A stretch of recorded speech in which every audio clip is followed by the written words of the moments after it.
আসসালামু আলাইকুম রহমতুল্লাহ ওয়াসসালাতু ওয়াসসালামু আলা রসুলিল্লাহ। আমি এখন ছাদে এসেছি আমার ছাদ বাগানে। আমি আমার একটা ব্ল্যাক স্টোন ম্যাঙ্গো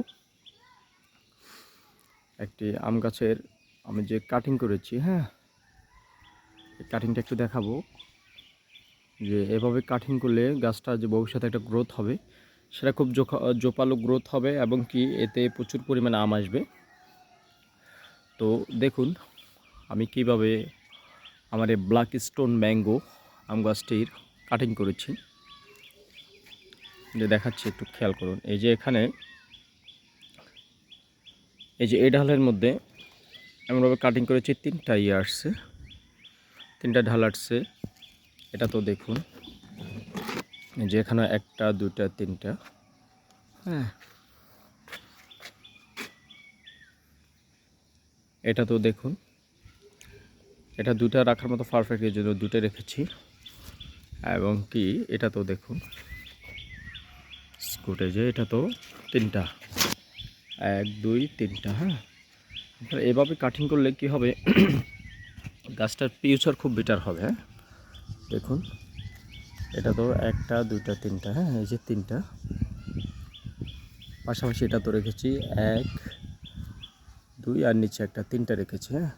আপনারা যারা ছাদ বাগানে গাছ আছে, হ্যাঁ, ছাদ বাগানে গাছ তো আর বেশি বড় করতে পারবেন না, কারণ যেহেতু এটা নির্দিষ্ট একটু ইয়েতে ড্রামে নির্দিষ্ট মাটিতে থাকে, হ্যাঁ, এই জন্য এভাবে কাটিং করলে গাছের ফল ভালো আসবে এবং কি গাছটা একবার স্ট্যান্ডার্ড, একবার খুব সুন্দর। এই যে বট গাছ যেরকম আছে, হ্যাঁ, বট গাছ নিয়ে খুব সুন্দরভাবে এটা জোপালো হয়ে থাকবে। দেখুন যে এখানে আমি একটা দুটো তিনটা, আরেকটা বেশি আছে, এই যে এখানে একটা বেশি আছে, এটা আমি এখন ভেঙে দিচ্ছি। তিনটা রাখলাম, এই যে একটা ভেঙে দিলাম। এই ডালে দেখুন এখানে তিনটা রাখছি, তো এই যে দেখুন এটাতে এক দুই তিনটা রাখছি। এভাবে এই যে এটাতে দুটো রাখার মতো পারফেক্ট, কারণ এটা যে সাইজের, হ্যাঁ, ঢাল, এখানে দুটার বেশি রাখা উচিত হবে না। যেমন এটাতেও তিনটা রাখা হয়েছে, যে এক দুই তিনটা, হ্যাঁ, এখানেও তিনটা রাখা হয়েছে। ঠিক এই ঢালগুলো একটু দেখুন, এই যে এখানেও এক দুই তিনটে, দেখছেন এখানে দুটো রাখার মতো পারফেক্ট ছিল।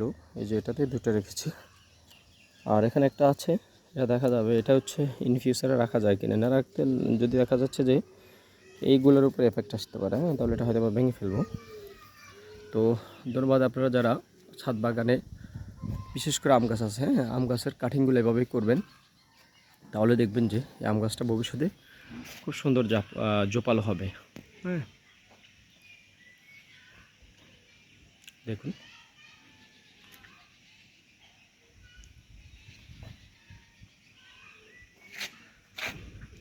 আসসালামু আলাইকুম।